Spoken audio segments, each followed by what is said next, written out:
Bom, prazer estar aqui com vocês. Antes de mais nada, eu preciso dar um recado aqui do time de marketing. A gente tem agora no nosso site, na nossa página do LinkedIn, uma publicação, um post.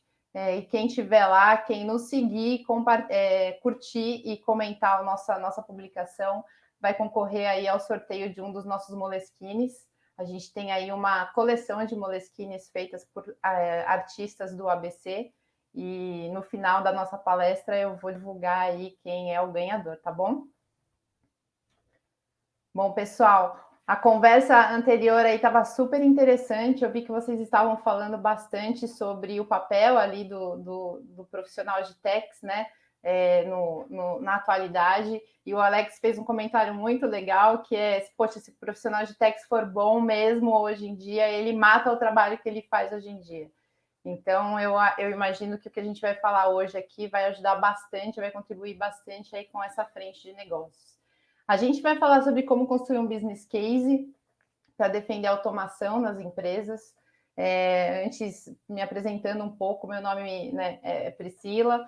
Eu tenho aí cerca de 25 anos de experiência na área, né, tributária, na área comercial, na área de vendas, dos quais os últimos 15 dedicados aí à tecnologia tributária. Então, eu falo bastante sobre isso. Minha formação é de administração de empresas, eu tenho uma especialidade aí bastante grande, é um assunto que eu gosto muito, programação neurolinguística, então isso eu acredito que ajuda muito a gente, tanto nos negócios quanto nos projetos dentro da empresa.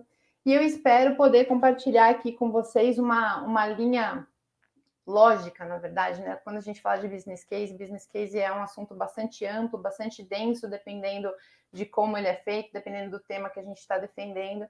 Então, a gente desenvolveu aqui uma linha mestra baseada em boas práticas, em coisas que a gente vê dos nossos próprios clientes, das empresas que nos procuram, das conversas que a gente tem tido aí ultimamente. Antes de mais nada, a gente fez uma pesquisa, né, identificando quão relevante é a defesa de um business case, né, para aprovação de projetos dentro das empresas.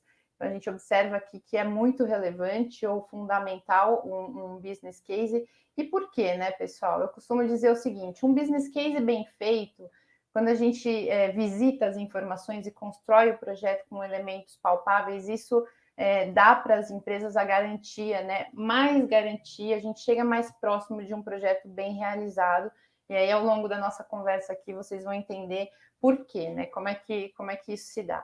Então, basicamente, antes de fazer um business case, a gente tem aí o surgimento, geralmente, de uma ideia, né? Alguém teve uma ideia, alguém pensou em resolver alguma questão, algum problema dentro da empresa, mas ainda sem muita materialidade, né? Sem muitos elementos. E aí é que entra o nosso trabalho aqui. Então, o primeiro passo aqui que eu falo que são importantes, né? São pontos importantes para a gente olhar, qual é a situação atual. Quando eu falo de situação atual, eu estou falando de alguns elementos.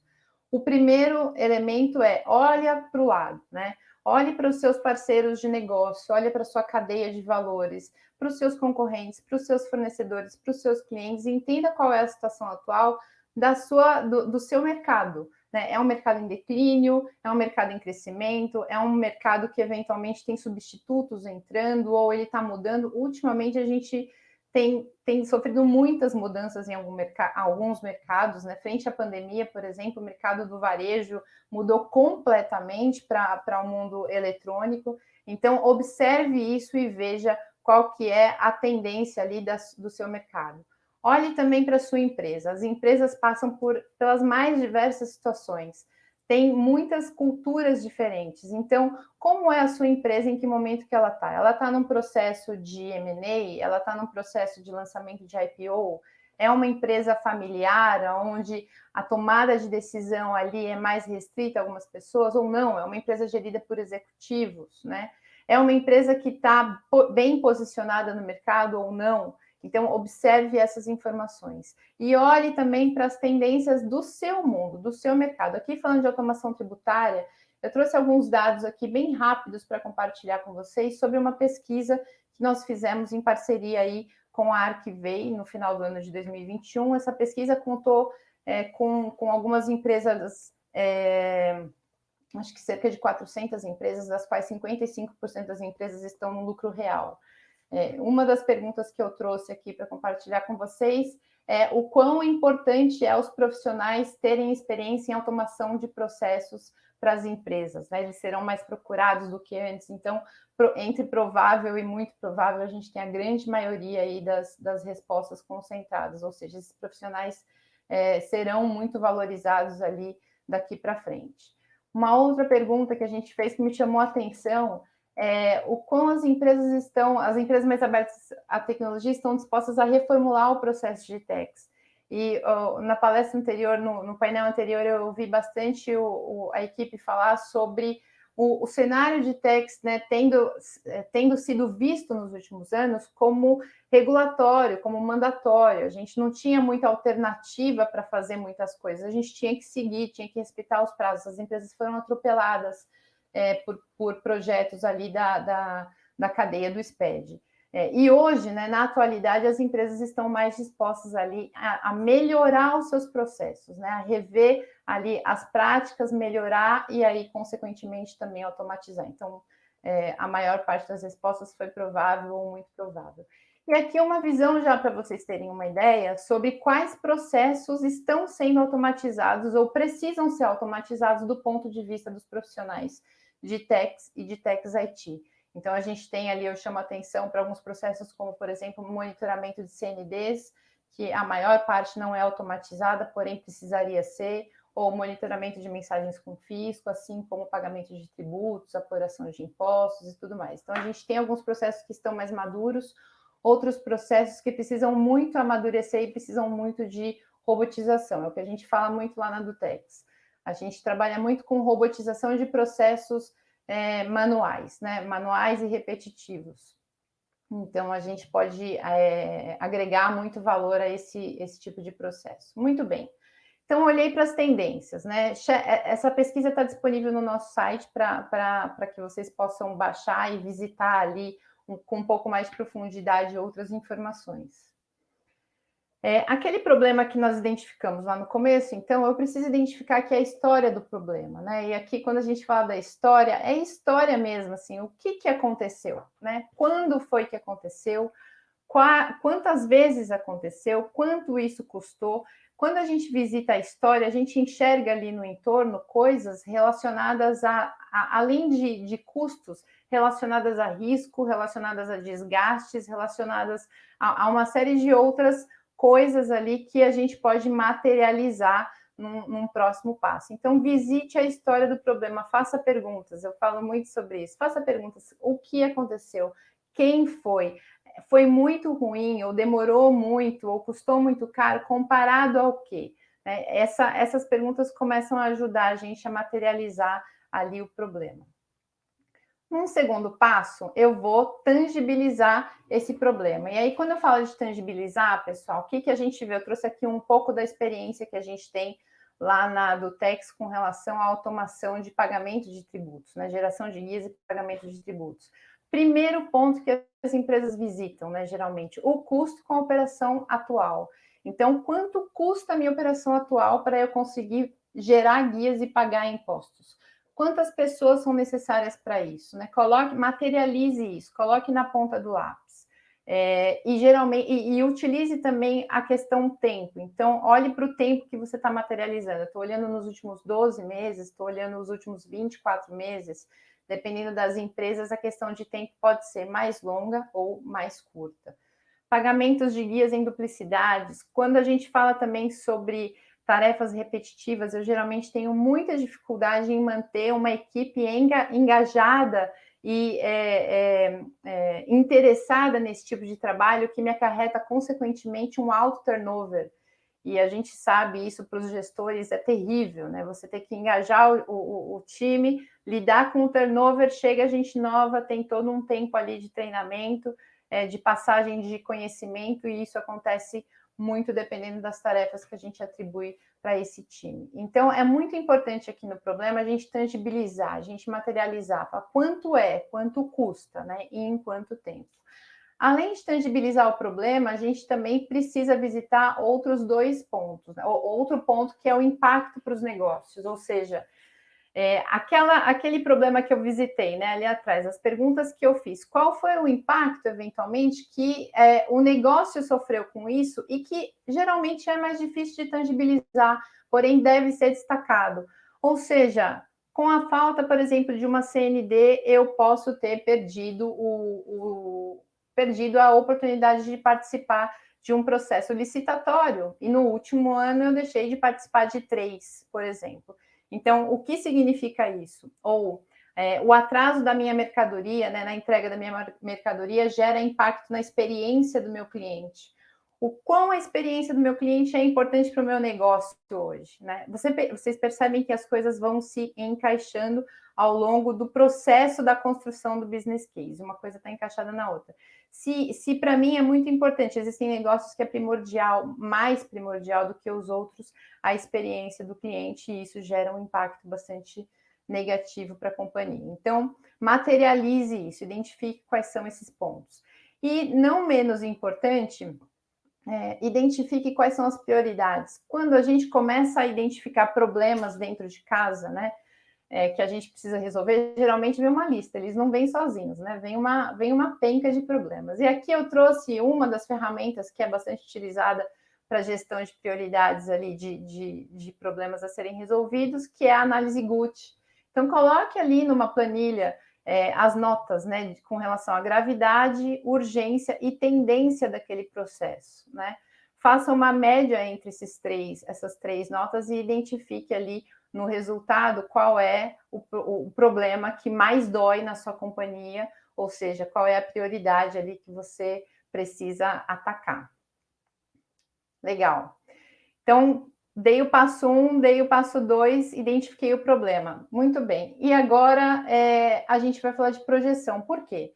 Porque até então eu estou olhando para o passado, estou olhando daqui para trás, o que aconteceu daqui para trás. Quando a gente fala de business case, a gente tem que olhar para o futuro, porque a gente vai propor um projeto que resolva os problemas para o futuro. Então, quando a gente olha aqui para a projeção, a gente vai materializar aqui na projeção os valores, possíveis perdas e riscos, né? Como que eu tangibilizo isso? Com base nos problemas que eu identifiquei, com base nos itens ali que eu peguei, nos custos, na materialidade que eu dei aos problemas, eu vou projetar isso. E aqui, pessoal, é muito importante observar dentro da empresa de vocês o que é importante, quais são os indicadores que são importantes para vocês conseguirem enxergar a projeção. Por exemplo, quando eu falo de custo com a operação atual, se eu não fizer nada, não automatizar nada, não melhorar nenhum processo, né? Como vai ser esse custo com a operação atual nos próximos 12 meses, nos próximos 24 meses? Se a sua empresa pretende crescer e vai crescer a volumetria de trabalho, a volumetria de emissão de guias, você tem que adicionar naturalmente um percentual de crescimento a essa projeção, e aí você vai enxergar dali para frente o quanto esse problema vai custar daqui por diante se nada for feito. As is. Outros pontos importantes aqui também. Detalhe o quanto você conseguir dentro da sua companhia. Por exemplo, quando a gente fala de operação atual, existem empresas que são divididas entre impostos diretos ou indiretos, ou existe ainda outras divisões com relação a esferas federal, estadual, municipal. Dependendo de como você cresce o volume de trabalho em uma área especificamente, mais do que a outra área. Então, desdobre isso dentro da sua empresa, dentro do seu business case, o máximo que você conseguir, porque assim você vai ter a maior proximidade possível da realidade aqui na projeção de valores, tá bom? Com relação a riscos, né, pessoal, eu trouxe aqui um exemplo que me deixou muito impressionada de uma empresa que a gente conhece nos últimos anos, ali não muito distante, em 2019, que teve um valor ali absurdo de pagamento de multa e juro de uma guia que foi paga de forma atrasada. A gente às vezes dá pouca importância para isso, né, para a questão de prazos, mas dependendo de qual imposto que a gente está falando e dependendo do valor do montante ali que eu pago de imposto, né, do tamanho dos contribuintes ali, nesse caso a gente teve quase 120 mil reais sendo pagos só de multas e juros, né, coisas que uma automação, um processo bem feitinho ali poderia ter evitado. Muito bem, então passamos aqui por situação atual, problema e projeção. Não menos importante, na verdade, acho que é um dos pilares mais importantes aqui de um business case, pessoal, é identificar quem. E aqui tem algumas questões interessantes que a gente vê dentro das empresas, porque muitas vezes a gente vê o business case sendo defendido por uma área, porém hoje nas companhias os processos são totalmente integrados e uma área sozinha não consegue levar um business case para frente. Por isso eu trouxe aqui uma reflexão, né? Então, o mesmo problema aqui, por exemplo, né, de, vamos supor, guias pagas, né, guias pagas em atraso, do ponto de vista fiscal, a gente tem ali algumas dores, que são, poxa, erro humano, multas e juros, demora no processo, funcionários subutilizados. Muito bem, isso do ponto de vista da equipe fiscal. Mas e do ponto de vista da área de finanças, né? Que provavelmente tem dificuldade em ter as informações corretas para pagar os impostos, ou tem dificuldade em construir relacionamento com os mais diversos bancos que precisam ter para fazer o pagamento daqueles impostos, ou precisam fazer a aprovação, né? Seguir uma alçada de aprovação para pagar aqueles impostos e não conseguem responder a tempo à área fiscal com aquela guia paga. Então, percebem que é o mesmo problema, porém de outro ponto de vista? Assim, eu também preciso visitar as outras áreas, como do ponto de vista de vendas, por exemplo, problemas com prazo de entrega. Do ponto de vista da equipe de governança, eu consigo ter esse processo padronizado, íntegro, a informação sai de um sistema e vai para o outro sistema de maneira lean, né? Não tem nenhuma intervenção ou risco de erros e inconsistências nas informações. Do ponto de vista de tecnologia, a tecnologia é uma grande aliada hoje da área tributária. A área tributária não existe sem tecnologia. A área tributária tem cada vez mais tido esse papel aí estratégico nos projetos e a tecnologia é uma parceira. Mas como está o portfólio de projetos da área de tecnologia, né? Como está o budget na área de tecnologia? Esse budget é um budget da área de tecnologia ou é um budget da área fiscal? Como eu construo essa defesa? É aceitável para a área de tecnologia ter um projeto de longo prazo ou não? Eu preciso trabalhar com quick wins, são projetos mais curtinhos. E qual o cenário sistêmico atual que a tecnologia é guardiã, né? A área de tecnologia precisa ter cuidado com isso, ter atenção com isso. Se eu não conversar com a área de tecnologia para entender como eu dou sentido a essas coisas, né? Faço com que essas coisas se encontrem, o meu projeto, o meu business case vai ficar ali com falta de informações. E do ponto de vista jurídico e regulatório não é diferente, eles com certeza sentem dores ali num processo que é causado ali na área fiscal, e não menos importante também a área de compras. Eu vejo muitas empresas partirem para o mercado ou fazerem grandes empreitadas ali em projetos sem saber, sem envolver a área de compras de maneira desde o início, né? Então saibam como funciona a área de compras das empresas de vocês, quais são os processos que eles gostam de seguir, que eles precisam seguir, como que eles costumam trabalhar para que todas essas pontas se conversem. Com base nesse levantamento, pessoal, a gente vai conseguir fazer um engajamento melhor de todas essas áreas para o business case de vocês. E aí, finalmente, a gente segue aqui para o objetivo, né? Então, visitados todos esses pontos aqui, a gente chega na parte do objetivo.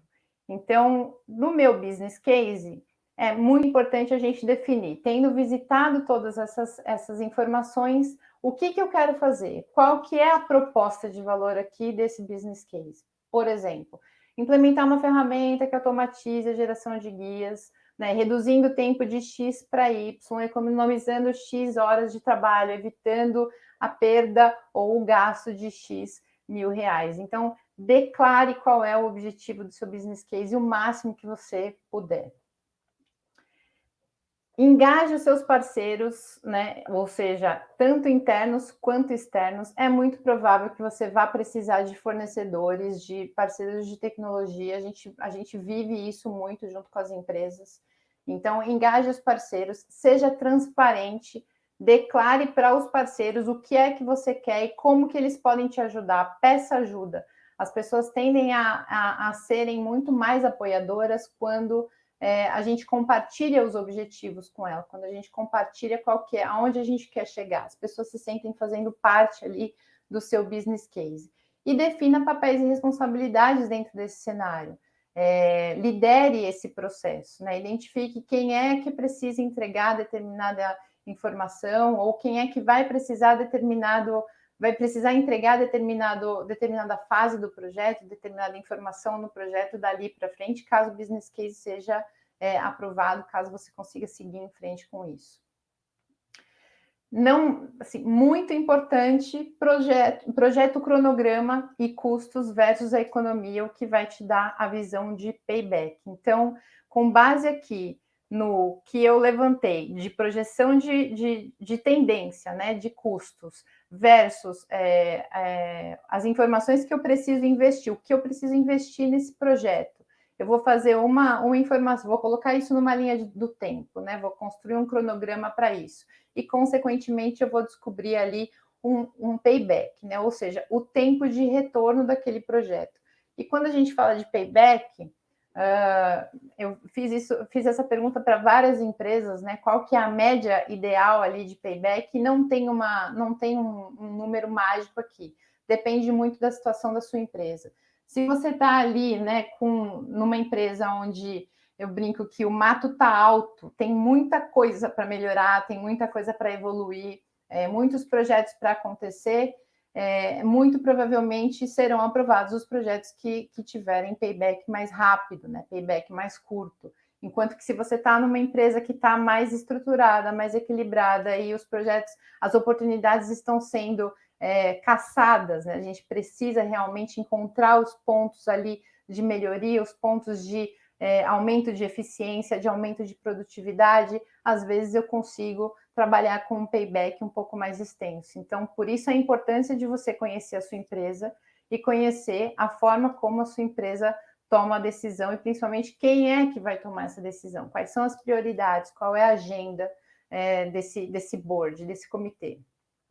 Com relação a custos, muito importante vocês olharem ali, visitarem algumas famílias, né, de custos. Então, ferramentas, quanto eu vou precisar investir em ferramentas para desenvolver esse processo, o quanto eu vou precisar investir de implementação e de integração com os sistemas que eu já tenho, como que essas ferramentas novas se conectam com o meu cenário atual.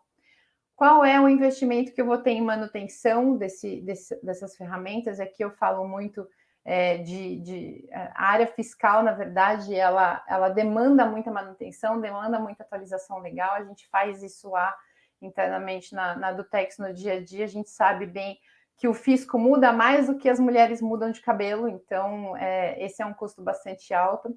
E os meus custos internos, quanto eu vou precisar investir de tempo, quais são os times que serão envolvidos nesse projeto, para que eu consiga estabelecer ali uma visão completa de quanto eu preciso investir para ter aquela economia, e aí sim eu tenho o payback ali no final.